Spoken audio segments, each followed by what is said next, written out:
በአሁኑ ሰዓት ሰበር ዜና ሰምቷል። ድምጻዊ ቴዲ አፍሮ በዛሬው ዕለት የለቀቀው አልበም እንግዲህ የዓለምን ቢልቦርዶች እየሰባበረ ይገኛል። ዩቲዩብ እንግዲህ የዩቲዩብን ላሳያችሁ በአሁኑ ሰዓት ያለውን ሁኔታ ከመጀመሪያው ልጀምርላችሁ እስከ መጨረሻው አድምጡኝ። የመጀመሪያው እንግዲህ በአሜሪካን ሀገር ማለትም በአገር ስለሚለየው በአሜሪካን ሀገር እንግዲህ በአሁኑ ሰዓት በዩቲዩብ ከተለቀቁ ቪዲዮዎች ትሬንዲንግ እየተደረጉ ያሉ ቪዲዮዎች እንግዲህ አውጥቷል። በዚህ መሰረት እንግዲህ በአሜሪካን ሀገር ቴዲ አፍሮ በ30ኛነት ደረጃ ላይ ተቀምጧል። እንደምትመለከቱት በታታት ብቻ 30ኛ ላይ ተቀምጧል። ይህ ነገር እየጨመረ ይመጣል። ነገር ግን በየሀገሩ ስለሚከፋፈል ሌላ ደግሞ ላሳያችሁ የሚያስደንቀውን ነገር ይህ ደግሞ ከኋላ የምትመለከቱ በእንግሊዝ ሀገር ያለው የዩቲዩብ ቶፕ 10 ነው። በዚህ እንግዲህ ቴዲ አፍሮ 6ኛነትና 7ኛነት ላይ ተቀምጧል። እሱ ብቻ አይደለም በዛው ሀገር በእንግሊዝ ሀገር 3ኛው ሙዚቃ ገብቷል። 11ኛነት ተቀምጧል። እንደምትመለከቱት ዓለም አቀፍ ከሆኑ ሙዚቀኞች መሃል እንግዲህ ቴዲ አፍሮ ከ11 3ቱን ተቆጣጥሮታል። ይህ ብቻ አይደለም ሌላ የሚያስደንቅ ነገር አለ። ይህ ከኋላ የምትመለከቱት በተባበሩት አረብ ኤሚሬትስ ደግሞ እየተመለከቱት ያሉትን የቪዲዮ አይነት የሚያሳይ ነው። በዚህም እንግዲህ ቴዲ አፍሮ 2ኛ 3ኛ እንዲሁም 4ኛነት ደረጃን ተቆጣጥሮታል። ይህም ሁኔታ ከዚህ በኋላ የሚጨምር ይሆናል። ትሬንዲንግ እየሆነ የመጣ ቪዲዮ ነው። በዓለም አቀፍ ደረጃ እናንተስ እንዴት አገኛችሁት? ቴዲ አፍሮ ሙዚቃ በኢትዮጵያ ብቻ ሳይሆን በዓለም አቀፍ ደረጃ የተሰማ ይገኛል። ብዙዎች እሱን ለመግለጽ ይከብዳቸዋል።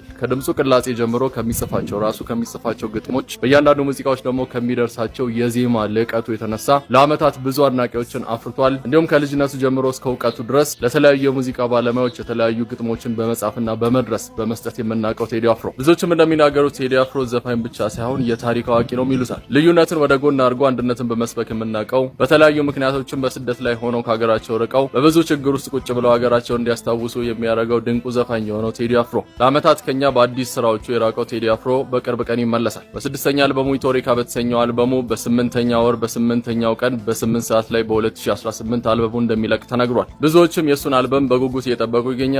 የሚለቀቀውም እንግዲህ በራሱ የዩቲዩብ ቻናል ነው። ቀኑ ሚያዝያ 8 ሐሙስ ዕለት ከቀኑ 8 ሰዓት ላይ። ታዲያ ቴዲ አፍሮ እስካሁን ድረስ ለኛ ካደረሳቸው ሙዚቃዎች መካከል የትኛውን እናንተ ትወዱታላችሁ? ኮሜንት ላይ ያስቀምጡልኝ አርስቱን። በኢሳትም እንደተነገረው ከሆነ ኢራን ይፋ አድርጋለች። በዚህ ጦርነት ብቻ እሷ ላይ የደረሰባትን ኪሳራዎችና ውድመቶች ምን ያህል እንደሆኑ በዶላር ግምቱን አውጥታለች። በዚህም እንደተነገረው ከሆነ በዚህ ጦርነት ብቻ እስከ 200 ቢሊዮን የአሜሪካን ዶላር የሚደርስና ከዛ በላይ የሆነ ውድመት በእሷ ላይ እንዳጋጠመና ታዲያ ይህም ውድመት ወይም ኪሳራ በአሜሪካ ከቨር ሊደረግ ይገባል፣ አሜሪካ ልከፍለኝ ይገባል ብላለች። ታዲያ ይህንን ኪሳራ አሜሪካ የማትከፍል ከሆነ አይኔን ወደ ሌሎቹ አረብ ሀገራት አዞራለሁ ብላለች። እነዚህንም ሀገራት ስም የጠቀሰች ሲሆን ኳታር፣ ዩኤኢ፣ ባህሬን፣ ኩዌት እንዲሁም ሳውዲ አረቢያ አንድ ላይ በመሆን ይህንን ኪሳራ ከቨር ሊያደርጉ ይገባቸዋል። ምክንያቱም ደግሞ ይህንን ጦርነት እንዲከሰት ለአሜሪካን የአየር ክልላቸውና እንዲሁም ቤዛቸውን በመፍቀድ ኢራን ላይ ከፍተኛ የሆነ ኪሳራ እንዲያጋጥማት አድርገዋል። ለዚህም እንግዲህ እነዚህ ሀገራት ወይም አሜሪካ ሊከፍሉ ይገባል ብላ እንግዲህ በአሁኑ ሰዓት ኢራን አሳውቃለች። እናም ይህ ኪሳራ በኢራን ሀገር ብቻ ተከሰተ የተባለ ኪሳራ ነው። በሌሎቹ ሀገራት ያለውን ኪሳራ ደግሞ እናንተ አስቡት። በአሁኑ ሰዓትም ያልጠበቀ ሰበር ዜና ሰምቷል። ይህም እንግዲህ አሜሪካን፣ እስራኤል እንዲሁም ሊባኖስን ይመለከታል። አሜሪካ እስራኤልና ሊባኖስን ልታደራደር እንደሆነ በአሁኑ ሰዓት ተነግሯል። እናም ይህንን ንግግር ኃላፊነት በመውሰድ የሚያደራድሩት የአሜሪካኑ ሴክሬታሪ ማርኮ ሩቢዮ ናቸው። እናም የሁለቱ ሀገራት ከፍተኛ አመራሮች ወደ አሜሪካ በማቅናት ማለትም የእስራኤልና የሊባኖስ አመራሮች በሊባኖስና በእስራኤል መካከል ያለውን ውጥረት ያረግቡታል ተብሎ ይታሰባል። በዚህ ሰዓትም የተለያዩ መረጃዎች እየወጡ ይገኛሉ። የአሜሪካና የኢራን የተኩስ አቁም ስምምነት ሊያልቅ የቀናት ዕድሜ በቀረበት ሰዓት እንግዲህ ብዙዎችም ይህ ጦርነት ተመልሶ እንዳይነሳ ስጋታቸውን እየገለጹ ይገኛሉ። ይህንም ተከትሎ ብዙ የሚቃረኑ ነገሮች እየተነሱ ይገኛሉ። የመጀመሪያው እንግዲህ ሁለቱ ሀገራት ማለትም አሜሪካና ኢራን በድርድር ወንበር ላይ ሊቀመጡ እንደሆነ እየተነገረ ይገኛል። ሁለት ሀገሮችም ተጠቅሷል። ድርድሩ የሚደረግባቸው ሀገሮች እነሱም እንግዲህ ግብጽና ቱርክ ናቸው። ወይ በግብጽ ወይ በቱርክ ውስጥ የድርድር ይደረጋል ተብሎ ይታሰባል። በተቃራኒው ደግሞ የአሜሪካና የኢራን እንዲሁም የእስራኤልን ጦርነት በፊት ለፊት በመምራት የሚታወቁት የአሜሪካኑ የሴትኮም ኮማንደር የሆኑት አድሚራል ብራንድ ኩፐር እንግዲህ በአሁኑ ሰዓት እስራኤል መግባታቸው ተነግሯል። እስራኤልም ገብተው እንግዲህ ከአይዲኤፍ ከፍተኛ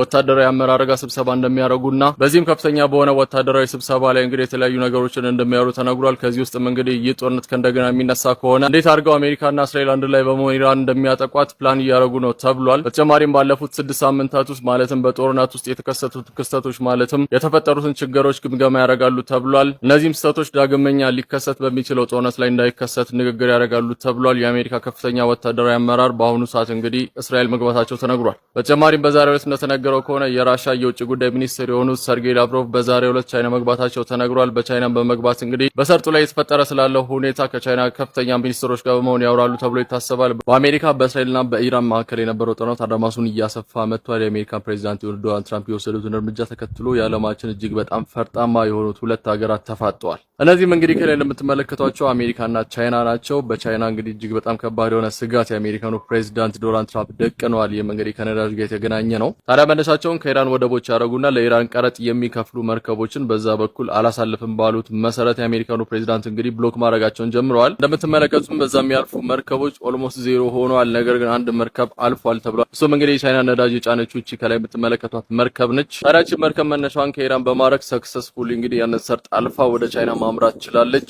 ታዲያ ቻይናም ለአሜሪካ ማስጠንቀቂያ ሰጥታለች። በዛ በኩል የሚያልፉ መርከቦች ፈጽሞ እንዳይነኩ ከኢራን ጋርም የገባነው የነዳጅ ስምምነት አለ። ይህም ስምምነት የሚቀጥል ይሆናል። ምንም መስተጓጎል እንዲፈጠር አልፈልግም። በዛ በኩል የሚያልፉት መርከቦች የአሜሪካን ወታደሮች እንዲነካቸው አልፈቅድም። ያለበለዚያ ያልነካለን ካሉም የራሴን ወታደሮች እልካለሁ። ይህ ሊታለፍ የማይገባው መስመር ነው ስትል እንግዲህ ቻይና ኦፊሻሊ ተናግራለች። ተጨማሪም እንደሚታወቀው የአሜሪካን ፕሬዝዳንት ዶናልድ ትራምፕ ለኢራን ማንኛውም መሳሪያ የሚሸጥ ሀገር 50% ታሪፍ ይጫንበታል ብለው ነበረ። ታዲያንም ተከትሎ ቻይና መልስ ሰጥታለች። ማንኛውም ታሪፍ እኔ ላይ የሚጫንብኝ ከሆነ እኔም መልስ ብትሰጣለው ታሪፍ እጭናለሁ ስትል እንግዲህ ቻይና አስፈራርታለች። በዛው መልኩ እንግዲህ ልዩነቱን ቀጥሏል። በፊት የነበረው አሰላለፍ እጅግ በጣም በፍጥነት እየተቀየረ ይገኛል። ስፔንም እንደተናገረችው ከሆነ ከቻይና ጋር ያለኝን ግንኙነት እጅግ በጣም አጠናክራለሁ ስትል ተናግራለች። ለምትመለከቱ ቻይና የምታመርታቸውን የተለያዩ ቴክኖሎጂካል ተኮር የሆኑ እቃዎችን እንግዲህ በአሁኑ ሰዓት እየጎበኙ ይገኛሉ። እንዲሁም በአሁኑ ሰዓት እንደተሰማው ሰበር መረጃ ከሆነ የጣሊያኑ ፕራይም ሚኒስትር እንግዲህ ከእስራኤል ጋር ያላቸውን ግንኙነት ማለትም ወታደራዊ የሆነ ስምምነት ለጊዜው እንደሚያቆሙ በአሁኑ ሰዓት አሳውቀዋል። በዓለማችን ላይ የሚገኙ ትላልቅ ሀገራት ጎራቸውን በፍጥነት እየቀየሩ ይገኛሉ። ከአሜሪካን ወደ ቻይና እየዞሩ ይገኛሉ። ቻይና ማስፈራሪያ ለአሜሪካ ሰጥታለች። በዓለማችን ላይ ከሚገኙና እጅግ በጣም ግዙፍ የሆኑት በወታደራዊም ሆነ በኢኮኖሚ እጅግ በጣም ግዝፈት ያላቸው ሁለት ሀገሮች በአሁኑ ሰዓት በሆርሙዝ ሰርጥ ላይ እንግዲህ መፋጠጣቸውን ቀጥሏል። እንዲሁም የተለያዩ ኢኮኖሚካል የሆኑ ግጭቶች እየተፈጠሩ ይገኛሉ። እንዲሁም የተለያዩ ዲፕሎማቲክ እንዲሁም ስትራቴጂካል የሆኑ ለውጦችን በፍጥነት እየተመለከትን እንገኛለን። ዓለማችን እጅግ በጣም ትልቅ የሆነ ለውጥ ውስጥ ገብታለች በዚህ ጦርነት ምክንያት። ይህ ጦርነት እንዴት ነው የሚቋጨው እስካሁን ድረስ የታወቀ ነገር የለም። እንዲሁም በኢራንና በአሜሪካ መካከል የተስማሙት ወይም የገቡት የተኩስ አቁም ስምምነት እንግዲህ 10 ቀን ነበረ። ቀኑም እጅግ በጣም በፍጥነት እያለቀ ይገኛል። ምን ይፈጠራል አብረን የምንመለከተው ነገር ይሆናል። ብሩክ ነኝ እመለሳለሁ። ለእናንተ ፈጣጣን የሆኑ መረጃዎች ማቅረቤን እቀጥላለሁ። በአሁኑ ሰዓት ሰበር ዜና ሰምቷል። ሁለቱ ሀገራት የተኩስ አቁም ስምምነት ላይ መድረሳቸው በአሁኑ ሰዓት ተነግሯል። ይህንንም ያሳወቁት የአሜሪካን ፕሬዝዳንት የሆኑት ዶናልድ ትራምፕ ሲሆኑ ለ10 ቀን የተኩስ አቁም ስምምነት ላይ እንደደረሱ ተናግሯል። እነዚህም ሀገራት እንግዲህ ሁለቱ ሀገራት ማለትም እስራኤልና ሊባኖስ ሲሆኑ የእነዚህም ሀገራት አመራሮች ከ34 ዓመት በኋላ ከእንደገና በዋሽንግተን በመገናኘት ለ10 ቀን የሚቆይና ከዛሬው ቀን ጀምሮ ተፈጻሚ የሚሆን የተኩስ አቁም ስምምነት እንደተስማሙና እንደተፈራረሙ ተነግሯል። ታዲያ የሚያስገርመው ነገር በዚህ ስምምነት ላይ የሂዝቦላ ስም ፈጽሞ አልተነሳም። ጦርነቱም እንግዲህ በሂዝቦላ ታጣቂዎችና በእስራኤል መካከል እንደነበረ የሚታወቅ ነው። ነገር ግን የአሜሪካን ፕሬዝዳንት ዶናልድ ትራምፕ እንደተናገሩት ከሆነ እስካሁን ድረስ 9 ጦርነቶችን ሶልቭ አድርጌያለሁ ወይ መፍትሄ ሰጥቻለሁ። አሁን ደግሞ 10ኛውን ሰላሜን ላሰፍን ጫፍ ደርሻለሁ፣ የተኩስ አቁም ስምምነት እንዲስማሙ አድርጌያለሁ ብለው የአሜሪካን ፕሬዝዳንት የሆኑት ዶናልድ ትራምፕ በአሁኑ ሰዓት ተናግረዋል። ታዲያ በዚህ ሰዓት ያልታወቀው አሜሪካ ከኢራን ጋር የምታደርገው ድርድር ነው። መች እንደሆነ እስካሁን ድረስ አልታወቀም። አዲስ ነገር ካለ መመለስ ይሆናል። ሁለቱ ሀገራት ተስማምተው የተኩስ አቁም ስምምነት ለ10 ቀን ገብተዋል ተብሏል። እስራኤልና ሊባኖስ በዛሬው ዕለት ማለትም ከሰዓታት በፊት የአፍሪካው IMF ይፋ ባደረገው መረጃ መሰረት ከሰሃራ በታች የሚገኙ ሀገራትን ዓመታዊ የሆነ የጂዲፒ እድገታቸውን ይፋ አድርጓል። በዚህም እንግዲህ ኢትዮጵያ ተካታለች። ታዲያ ከላይም እንደምትመለከቱት የኢትዮጵያ ዓመታዊ የጂዲፒ እድገቷ እንግዲህ 9.2 እንደሚሆን የአፍሪካው IMF በዛሬው ዕለት ይፋ አድርጓል። ይህም እንግዲህ በዛሬው ዕለት ካወጣቸው ሀገራት መካከል ማለትም ከሰሃራ በታች ከሚገኙ ሀገራት የመጀመሪያው ማለትም የበላዩ አድርጓታል ማለት ነው። ይህም ትንበያ ባለፈው ዓመት ከነበረው ጋር እኩል ሲሆን 9.2 ሆኖ ተመዝግቧል ማለት ነው። IMF ይፋ አድርጓል። በዚህም ኢትዮጵያ ከመጀመሪያዎቹ ተቀምጣለች ማለት ነው። በአሁኑ ሰዓት እንደተሰማው መረጃ ከሆነ የአሜሪካን ፕሬዝዳንት የሆኑት ዶናልድ ትራምፕ የሆርሙዝ ሰርጥን ለመዝጋትና በአካባቢ የሚተላለፉ መርከቦችን ብሎክ ለማድረግ ብዛት ያላቸውን የአሜሪካን የባህር ኃይል መርከቦችን ወደዛ እንዳስጠጉ ተናግረዋል። በዚህ ውስጥም እንግዲህ ወደ 10,000 የሚጠጉ ወታደሮች ይህንን ሰርጥ ለመዝጋት በአሁኑ ሰዓት እየተንቀሳቀሱ ነው ተብሏል። በዚህም ምክንያት የመርከቦች ፍሰት እጅግ በጣም ቀንሷል። ያው ቅድም እንደነገርኳችሁ ቻይና ማስጠንቃለች። የእሷ መርከብ ምንም እንኳን እያለፉ ቢሆንም ነገር ግን የውጭ ጉዳይ ሚኒስትሯ እንደተናገሩት ከሆነ የዶናልድ ትራምፕ እንቅስቃሴ ዴንጀረስ ወይም አደገኛና ኢሬስፖንሲብል ወይም ኃላፊነት የጎደለው እንቅስቃሴ ነው ሲሉ እንግዲህ የቻይና የውጭ ጉዳይ ሚኒስትር አሜሪካን አስጠንቅቀዋል። ታዲያ በተጨማሪ በአሁኑ ሰዓት የህንዱ መሪ በኤክስ ፔጃቸው ላይ እንዳሳወቁት ከሆነ ከዶናልድ ትራምፕ ጋር በስልክ እንዳወሩና ሁለቱም ሀገራት መልካም የሆነ ግንኙነታቸውን ለማስቀጠል እንዳሰቡና በተጨማሪም ደግሞ በሆርሙዝ ሰርጥ ማለትም የሆርሙዝ ሰርጥ መከፈት እንዳለበትና እንቅስቃሴው እንዲቀጥል በተጨማሪም ሰላማዊ እንዲሆን ሁለታችንም እንሰራለን ሲሉ እንግዲህ በስልክ ተነጋግረዋል ተብሏል። በተጨማሪም የአሜሪካን ፕሬዝዳንት ተናግረውታል። እንደተባለው በኢራንና በአሜሪካ መካከል የሚደረገው ሁለተኛው ዙር ድርድር ሊደረግ እንደሚችል ፍንጭ ሰጥተዋል። ምናልባትም በፓኪስታን ይደረጋል ሲሉ ተናግረዋል ፕሬዝዳንቱ። በተጨማሪም ትልቅ ምስጋና የሚገባቸውና በዚህ ድርድር ሚና ላይ ትልቅ ቦታን እየተወጡ ያሉት የፓኪስታን ጠቅላይ ሚኒስትር እንግዲህ ወደ ቱርክና ወደ ሳውዲ አረቢያ እንደሚያመሩና ሁለተኛው የአሜሪካና የኢራን ድርድር በጥሩ መልኩ እንዲካሄድ ቦታ ለመምረጥና እንዲሁም የተለያዩ መንገዶችን ለማስተካከል ወደ ሁለቱ ሀገራት ይጓዛሉ ተብሏል። ትልቅ ምስጋና የሚገባቸው መሪ ናቸው። በነገራችን ላይ በአሁኑ ሰዓት እንግዲህ በኢራንና በአሜሪካ መካከል ባለው ፉክክርና ሰጣ ገባ መካከል የዓለም ሀገራት እጅግ በጣም መሰልቸት ላይ እየደረሱ ይገኛሉ። ኢኮኖሚው እጅግ በጣም የተጎዳ ነው። ይህም ግጭት እንግዲህ የተለያዩ ኢንተርናሽናል የሆኑ ድርጅቶችን ማለትም እንደ ዩኤን ሴኩሪቲ ካውንስሎችን እንግዲህ በጣም ትልቅ ትዝብት ውስጥ የከተተ ሲቹዌሽን ሆኖ ተገኝቷል። ምንድነው እነዚህ ድርጅቶች እያደረጉ ያሉት? ጥርስ የሌላቸው ድርጅቶች ናቸው እስካሁን ድረስ። እነዚህም ኢንተርናሽናል የሆኑ ተቋሞች የተቋቋሙበት እንደዚህ አይነት ችግሮችን ለመፍታት ነው። ነገር ግን ምን አይነት እርምጃ እየወሰዱ ነው? በዚህም ችግር ላይ እነሱ እንደተመሰረቱበት መስመር ልክ ለምደው ስራቸውን የማይሰሩት ምንድነው ፕሮዳክቲቭ የሆነ ነገር የማያሳዩኝ ለሚለው ቅሬታ እንግዲህ እነሱ ላይ የተነሳባቸው ይገኛል። የቻይናም የውጭ ጉዳይ ሚኒስትር በአሁኑ ሰዓት እንዳሳወቀው ከሆነ ዓለማችን ይህ ነገር ይበቃታል፣ በቂ ነገር ተመልክታለች፣ ይህ ነገር ሊቆም ይገባዋል ስትል እንግዲህ በአሁኑ ሰዓት ድምጿን እያሰማች ትገኛለች። በተጨማሪም ራሻ ድምጿን እያሰማችና ተቋሟን እየተናገረች ትገኛለች። እሷም እንደተናገረችው ከሆነ በአሜሪካና በኢራን መካከል የነበረው ንግግር ከእንደገና ሊጀመር ይገባዋል። በሁለቱ ሀገራት መካከል የተፈጠረውም ችግር በዓለማችን ላይ ከባድ የሆነ ውድመትን እያመጣ ነው ስትል እንግዲህ ራሻ ተናግራለች። ነገር ግን ሁኔታዎች ምንም የመለሳለስ መንገድ እያሳዩ አይደለም። በቀደም እንደነገርኳችሁ እንግዲህ አሜሪካም የተናገረችውን ነገር ልታደርግ ይችላል። በትናንትናው ምሽት ላይ የሆርሙዝን ሰርጥ አልፎ ሲጓዝ የነበረን ብረትነቱ የኢራን መርከብ የሆነ ማለትም የካርጎ መርከብ የሆነ ነዳጅ ለሚጫነው ካርጎን የጫነው ማለትም የተለያዩ ሸቀጣሸቀጦች የጫነው እዚህ መርከብ ላይ እንግዲህ ማስጠንቀቂያ በመስጠት እንግዲህ የተለያዩ ሚሳኤሎችን በመተኮስ ኢንጂን ሩሙን ልታወድመው ይችላልች። በዚህም እንግዲህ ደግሞ ትናንትና ሌሊቱን ደግሞ ወታደሮቿን በመላክ ይሄንን መርከብ ሙሉ ለሙሉ መቆጣጠር ይችላልች።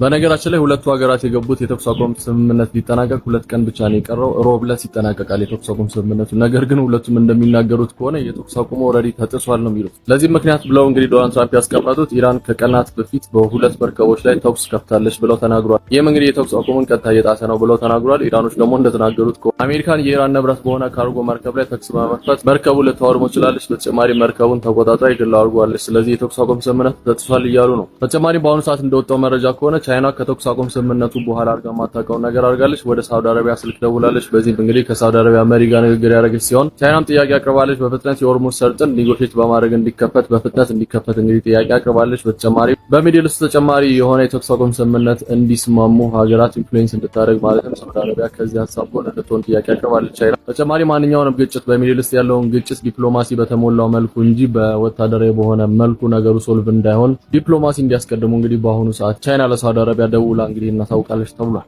ከዚህ የበለጠ በጣም የሚያስጨንቀው ነገር ግን የምትተማመኑበት ፖይንት የለም። ሁለቱም ሀገራት የሚናገሩትን ነገር ማለትም ቃላቸውን መጠበቅ አልቻሉ። አንደኛው ሆርሙዝ ሰርጥን ከፍቻለሁ ሲል፣ አንደኛው ደግሞ ዘግቻለሁ ይላል። አንደኛው ዘግቻለሁ ሲል ደግሞ አንደኛው ከፍቻለሁ ይላል። ነገሩ በቃ ምንም መተማመኛ የጠፋበት ሁኔታ ሆኗል። በዚህ ምክንያት የነዳጅ ዋጋ እጅግ በጣም ይቀንሳል፣ ከእንደገና ደግሞ ተመልሶ ይጨምራል። ምንም ስቴብል የሆነ ነገር መመልከት አልተቻለም። ይህንንም ዜና በመሰራበት ወቅት እንግዲህ በሆርሙዝ ሰርጥ ምንም መርከብ እያለፈ አይደለም። የዓለም ሀገራትም እንግዲህ በቂያችን ላይ ደርሰናል፣ ከዚህ በላይ መሸከም አንችልም ብለው እየተናገሩ ይገኛሉ። እንደምትመለከቱ ነው $102 እስከ $105 የአሜሪካን ዶላር እየተጠራው ነው። ያልጠራው ነዳጅ የተሸጠ ይገኛል። ከ100 በታች ነበረ፣ በአሁኑ ሰዓት ግን ጨምሯል። ለዚህ ምክንያቱ ደግሞ የአሜሪካን ፕሬዝዳንት የሆኑት ዶናልድ ትራምፕ ባሉት ነገር ወደ ሆርሙዝ ሰርጥም ሆነ ከሆርሙዝ ሰርጥ የሚወጡ መርከቦችን ብሎክ አደርጋለሁ ባሉት ምክንያት እንግዲህ በዛሬው ዕለት ብሎክ ማድረጋቸውን ጀምረዋል፣ አሳውቀዋል። በነገራችን ላይ የእሳቸው እርምጃ ነገሮችን ሁሉ የሚቀይር ነው። ወደ አዲስ ጦርነት ውስጥ ሊያስገባ የሚችል ነገር ነው። ምክንያቱም ቻይና ነች፣ ቻይናንም ወደ ጦርነቱ ሊያስገባት ይችላል የሚባል እርምጃ ነው የአሜሪካን ፕሬዝዳንት የወሰዱት። ምክንያቱም ደግሞ ቻይና ያንን ሰርጥ በመጠቀም ከ50% በላይ የሆነውን ነዳጆቿን በዛ ነው የምታስተላልፈው።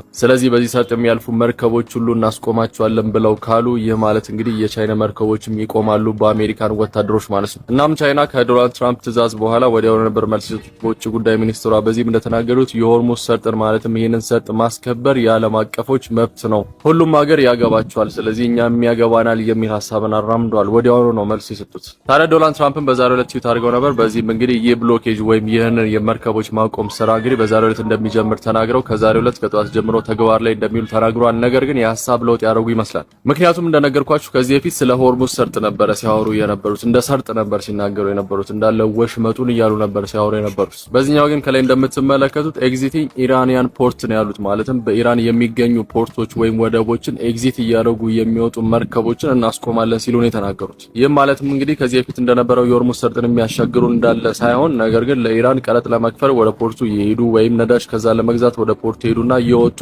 መርከቦች ላይ ነው እርምጃ እንወስዳለን እያሉ ያሉት። ስለዚህ ቀጥተኛ የሆነ ከኢራን ጋር ግንኙነት ያላቸው ማለትም ቀረጥ በመክፈልም ይሆናል ወይም ነዳጅን በመግዛት እነዛን ኮምፕሊት ያስቆማለሁ ሲሉ ተናግረዋል። ነገር ግን ይህ ብዙ ለውጥ አያመጣም። ምክንያቱም ቻይናም አብዛኛው ነዳጆቿን ከኢራን እንደምትገዛ እንግዲህ ብዙዎቻችን እናውቃለን ብዬ አስባለሁ። ስለዚህ ቻይና በዚህ የምትስማማበት ሁኔታ ይኖራል ብዬ አላስብም። በተጨማሪም የተለያዩ ሀገራት ፕሬዝዳንቶች እንግዲህ ከዶናልድ ትራምፕ ጋር አብረው እንደማይሰሩና ይህንን ሰርጥ በግድ በኃይል ለማስከፈት ከአሜሪካን ጋር አብረው እንደማይሰሩ በአሁኑ ሰዓት እያሳወቁ ይገኛሉ። የእንግሊዙ ፕራይም ሚኒስተር ናቸው። ፕሬዝዳንቱም እጅግ በጣም ከባድ የሆነ እልህ ከኢራን ጋር ተጋብተዋል። እሾህን በሾህ በሚል ፕሪንሲፕል ነው እየሄዱ ያሉት። እንግዲህ ኢራንም ያንን ሰርጥ ምዘጋ ከሆነ ቀረጥ የምታስከፍል ከሆነ እኛ ደግሞ ቀረጥ ከፍለውና ነዳጅ ከሷ የሚገዙ ሀገራትን ብሎክ እናደርጋቸዋለን እንዲመለሱ እናደርጋለን ሲሉ ተናግረዋል። ይህንን በተግባር ላይ እንዲውል አድርገዋል። በዛሬው ዕለት የዓለማችንም የነዳጅ ዋጋ እጅግ በጣም ነው የጨመረው። በዛሬው ዕለት እንግዲህ ከ100 የአሜሪካን ዶላር በላይ ገብቷል። እስከ 105 የአሜሪካን ዶላር ከአሁን በኋላ ይጨምራል ተብሎ ይታሰባል። ያለ መረጋጋቱ በዚህ የሚቀጥል ከሆነ ፕሬዝዳንቱም በዚህ ሀሳባቸው የሚቀጥሉ ከሆነ የተለያዩ ሀገራትን ይህ ጦርነት ያካትታል፣ መስፋቱን ይቀጥላል። ቻይናን፣ ህንድን ጨምሮ እንግዲህ የተለያዩ ሀገራት በህልውናቸው ይህ ሁኔታ ስለመጣ እርምጃ መውሰዳቸው አይቀርም። ከአሁኑ ሰዓት ጀምሮ እንግዲህ ድምጻቸውን እያሰሙ ይገኛሉ። ይህ ኢንተርናሽናል ወተር ነው፣ ሰላም ማስከበር ያለብን ሁላችንም ሀገራት ናቸው፣ ሪስፖንሲቢሊቲ የሁላችንም ነው ሲሉ ተናግረዋል። ጠቅላይ ሚኒስትር ዶክተር አብይ አህመድ በዛሬው ዕለት በሆራ ዳንዲ በተደረገው የሎጅ ምርቃት ወቅት ተናግረዋል። ይህ መልእክት ለማን ነው? ሀሳባችሁን ኮሜንት ላይ አስቀምጡልኝ። መልእክቱን ተከታተሉት። ማጠቃለያ እንዲሆነኝ እንደዚህ ያለውን ስራ ጠቅልለን ለማየትና ወደፊት ለመወንጨፍ የንስርና የቁራን ዝምድና ማየት ጠቃሚ ነው። ንስር በባህሪው አርቆ የሚያይ ብዙ ከለሮች የሚያይ በከፍታ የሚበር በከፍታ የሚመላለስ ከከፍታው በከፍተኛ ርቀት አይቶ አልሞ አድኖ መብላት የሚችል በጣም ብርቱ የብዙ ጀግንነት የብዙ ብቃት መለኪያ ነው።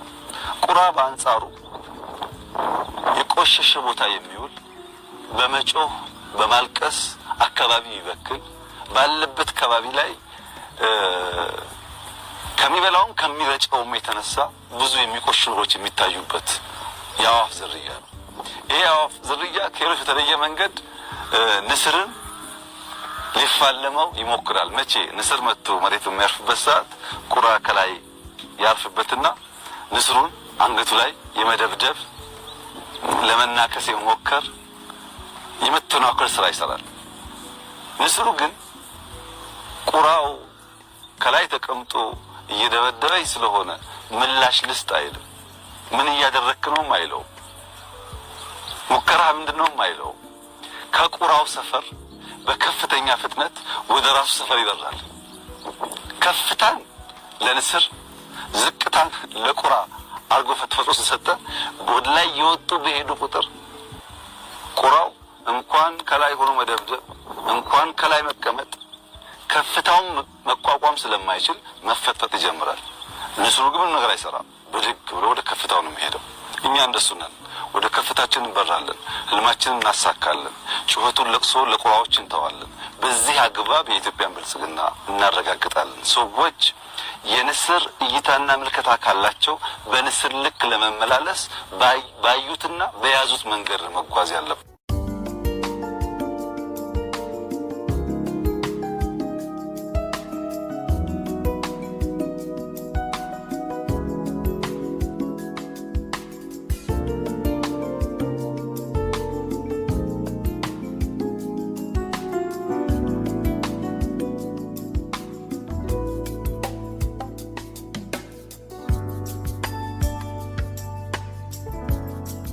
ነገሮች እጅግ በጣም በበረታበት ወቅት እንግዲህ ስለ ድርድሩ የተሰማ ፍንጭ አለ። በዚህም እንግዲህ የኢራን የውጭ ጉዳይ ሚኒስትር ባለስልጣን የሆኑት እንደተናገሩት ከሆነ ኢራን ከአሜሪካ ጋር በድርድር ወንበር ላይ ከእንደገና የምትቀመጥበት በአንድ መንገድ ብቻ ነው። ይህም አሜሪካና ኢራን ሊስማሙበት የሚችለውን ስምምነት ፍሬምወርኩን ወይም ቅድመ ስምምነቱ ላይ ስንስማማ ብቻ ነው ብለው ተናግረዋል። በአሁኑ ሰዓት አሜሪካ ማሻፈሬን ብላ ከእንደገና ኢራን ላይ ጥቃት የምትሰነዝር ከሆነ ከኢራን እጅግ በጣም ከባድ የሆነ መልስ ምት ይጠብቃታል ሲሉ እንግዲህ የውጭ ጉዳይ ሚኒስትሩ ባለስልጣን ተናግረዋል። በአሁኑ ሰዓት የሁለቱ ሀገራትም የተኩስ የማቆም ስምምነት እንግዲህ በሚቀጥለው ሳምንት የሚያልቅ ይሆናል። ሁለቱ ሀገራት ከእንደገና የድርድር ወንበር ላይ ካልተቀመጡ ይህም ድርድር መቼ እንደሚሆን እስካሁን ድረስ አልታወቀም። በወሰደችው እርምጃ ማለትም በሆርሙዝ ሰርጥ ሲያልፍ የነበረ የህንድን ነዳጅን ጭኖ እና የህንድን ባንዲራ እያውለበለበ በነበሩ ሁለት መርከቦች ላይ በከፈተችው ጥቃት የህንድ መንግስት እጅግ በጣም ተከፍቷል። በአሁኑ ሰዓትም እንግዲህ በህንድ ሀገር የሚገኙትን የኢራን አምባሳደር በፍጥነት እንዲመጡና ማብራሪያ እንዲሰጡ ጥያቄ አቅርባለች ህንድ። ታዲያ እንደሚታወቀው ህንድና ቻይና እጅግ በጣም ብዛት ያላቸው ነዳጆቻቸውን በዚህ መንገድ ነው የሚያገኙት። ይህንም ሰርጥ እንግዲህ መስተጓጎል እነሱ ላይ ትልቅ የሆነ ተጽዕኖ ይፈጥራል። በዚህም እንግዲህ አምባሳደሩ እንዲመጡ በፍጥነት ጠርታለች ህንድ። ኢራን ስለዚህ ምን ማብራሪያ ልሰጥ ትችላለች? አብረን የምናየው ነገር ይሆናል። ነገሩ እጅግ በጣም እየበረታ መጥቷል።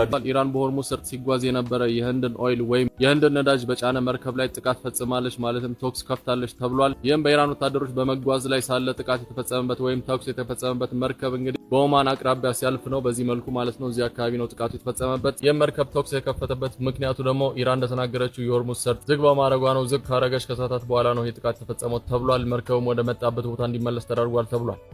በአሁኑ ሰዓትም ሰበር ዜና ሰምቷል። ጎረቤት ሀገር ሶማሊያ የኢራንን መንገድ ልትከተል ነው ተብሎ የተነገረ ይገኛል። ስፑትኒክስ እንደዘገበው ከሆነ በኢትዮጵያም የሶማሊያ አምባሳደር ተናግረውታል። እንደተባለው በሶማሊያ የሀገርነት አንድነት ጥያቄ የሚፈጥሩ ወይም ችግር የሚፈጥሩ ሀገራት ችግር ያጋጥማቸዋል ተብሏል። ችግር የሚያጋጥማቸውም ደግሞ በቀይ ባህር ላይ በሚገኘው በባብ ኤል መንደብ ሰርጥ ላይ ነው። አምባሳደሩ ምንም እንኳን የትኛው ሀገር እንደሆነች ስም ባይጠቅሱም ነገር ግን በዚህ ሰርጥ ለማለፍ እነዚህም ሀገራት ችግር ያጋጥማቸዋል በሶማሊያ የሀገር አንድነት ላይ የሚመጡ ከሆነ ሲሉ ተናግረዋል። ሀሳባቸውም ያው ሰርጡን ዝግ እናደርገዋለን እንደ ኢራን እነዚህ ሀገራት በዚህ ሰርጥ ለማለፍ ችግር ያጋጥማቸዋል ሲሉ ተናግረዋል ተብሏል። ስፑትኒክስም ግምቱ እንዳስቀመጠው ከሆነ ይህ መልስ የተሰጠው ከሶማሊያ ለእስራኤል ነው ሲሉ ተናግረዋል። ነገር ግን አምባሳደሩ እንደተናገሩት ከሆነ በሶማሌላንድ ዙሪያ ማለትም በሶማሌ የሀገር አንድነት ላይ ችግር የሚፈጥሩ ሀገራት እነሱም ኢራን በሆርሙዝ ሰርጥ እንዳደረገችው በባብ ኤል መንደብ ማለፍ ያስቸግራቸዋል ሲሉ ተናግረው ማምኛ የጠፋውና ሁለቱም ሀገራት እንደ ራስጌ መብራታቸው እንደፈለጉት የሚያበሩትና የሚያጠፉት በአሁኑ ሰዓት የሆርሙዝ ሰርጥ መዘጋቱን እንግዲህ ኢራን አሳውቃለች። ክፍት ተደርጓል ካለች ራሱ 24 ሰዓት ያልሞላው የሆርሙዝ ሰርጥ በአሁኑ ሰዓት መዘጋቱን ኢራን አሳውቃለች። ለዚህም ምክንያት አድርጋ ያስቀመጠችው እንግዲህ የአሜሪካኑ ፕሬዝዳንት በትናንትናው ዕለት ፖስት ባደረጉት መሰረት ኢራን የሆርሙዝ ሰርጥን ክፍት ስላደረገች አመስግነው፣ ነገር ግን እሳቸው የሆርሙዝ ሰርጥን ክፍት እንደማያደርጉ ማለትም ከኢራን ወደብ ላይ የሚነሱ መርከቦች አሁንም በሆርሙዝ ሰርጥ ማለፍ እንደማይችሉና እንደሚከለክሉ የአሜሪካን ፕሬዝዳንት ባሳወቁት መሰረት ነው። እኔ ቃሌን አምኜ ምንም እንኳን የሆርሙዝ ሰርጥን ብከፍት እሳቸው ደግሞ እንደዚህ አይነት እርምጃ እየወሰዱ ስላልሆነ ከእንደገና የሆርሙዝ ሰርጥን ዝግ አድርጌዋለሁ ብላ ኢራን ተናግራለች። በዚህ ሰዓትም የዓለማችን እጅግ በጣም ኢምፖርታንት የሆነውና እጅግ በጣም አስፈላጊ የሆነው በዓለማችን ዘንድ ብዙ ቀውሶችን እያመጣ የመጣው የሆርሙዝ ሰርጥ የትኛውም ሀገር ሆነ የትኛውም መሪ በእርግጠኝነት ክፍት ሆናል ብሎ መናገር አልቻለም። ዓለማችን